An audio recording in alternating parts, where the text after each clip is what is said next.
Hello guys! Ayan, mag-unboxing na naman po ako. Ito po ay para sa aking tindahan. Dahil sale po siya, nakita ko po siya na sale.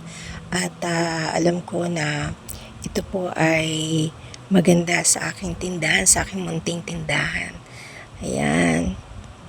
Habang binubuksan ko guys, ayan. 2 piraso lang po yan.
Ayan guys, ayan ang finished product. O, diba ang ganda?